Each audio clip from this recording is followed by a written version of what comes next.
Good morning, everyone. I wanted to come on here and share a thought that I had this morning.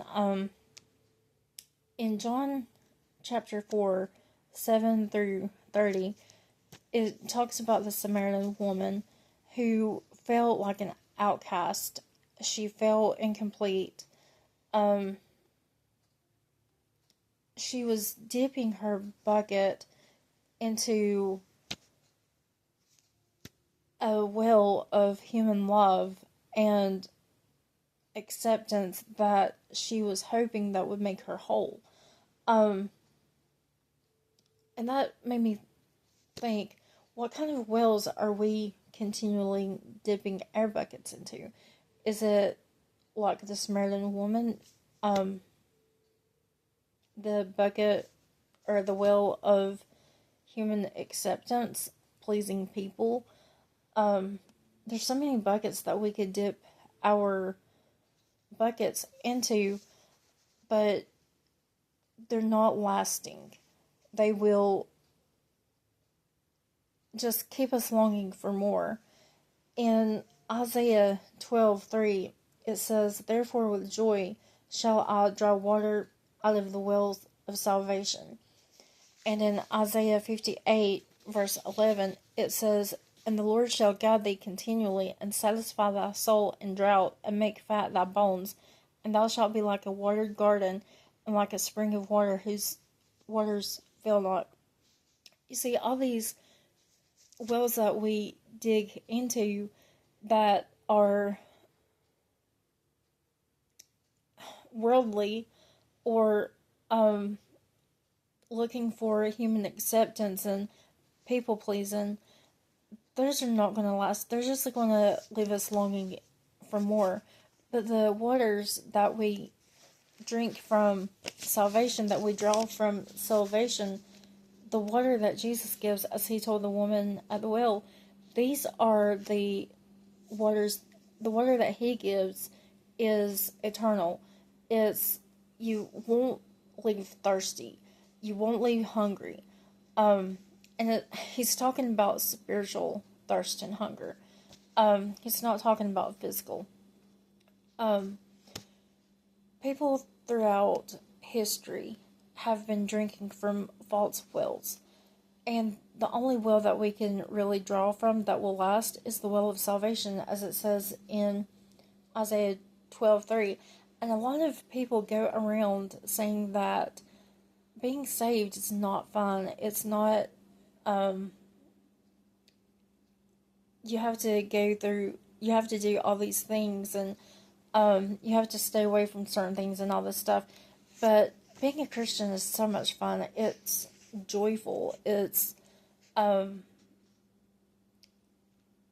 can't even explain the joy that is there, and the peace, and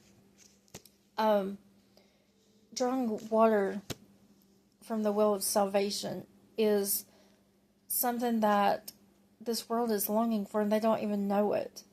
They think that they don't want anything to do with the Lord or with Christians or anything like that, but that's what they're really longing for, is for God to feel that emptiness that they have. And when we draw from the wells of salvation with joy, it's deep and it's lasting. It's a deep and lasting satisfaction that the world can't give. It's drawing peace that the world can't give. It's joy that the world can't give. And there's a song called "Can't Steal My Joy," and that is my absolute favorite song right now. No matter how many times that we go through things, and no matter how many times people come against us, or anything in life, we can draw water out of the wells of salvation with joy. It is such a joyful thing to be a child of God, especially in these days. I mean, these are the days that the prophets of old were seeing, but they wasn't experiencing it. I mean, with everything that's going on prophetically, it is this is, people say that this is scary times, and yeah, it can be scary. But if we keep our eyes on the Lord, it's not scary. It's, you know, it's an exciting time because this may be the very generation that sees the Lord come back. And I believe it is. I believe that the Lord's coming back sooner than people even realize. And it's exciting. And I think this is too what it means to draw from the wells of salvation, draw water out of the wells of salvation. And again, it's not talking about the physical. Yeah, we need physical water, but we need spiritual water, which is Jesus. He is the only thing that will ever satisfy the longing heart. The wilderness places, the desert places in your life and in your heart, Jesus is the only one that can ever satisfy that. I've tried all the things. Nothing has ever satisfied me the way that Jesus does. I hope this is a blessing, and just think about, what wells are we drawn from? Are they wells that will not last, that are false, or are they wells that you'll never thirst again, you'll never hunger again, you'll be satisfied forever? And I'm not saying that you won't go through things. I'm not saying that at all. Jesus says that we'll go through trials and tribulations, but to be of good cheer. He's overcome the world, and because he overcame, we can overcome too. We're overcomers. I mean, we're victorious for those that are in Christ. How exciting is that? What joy.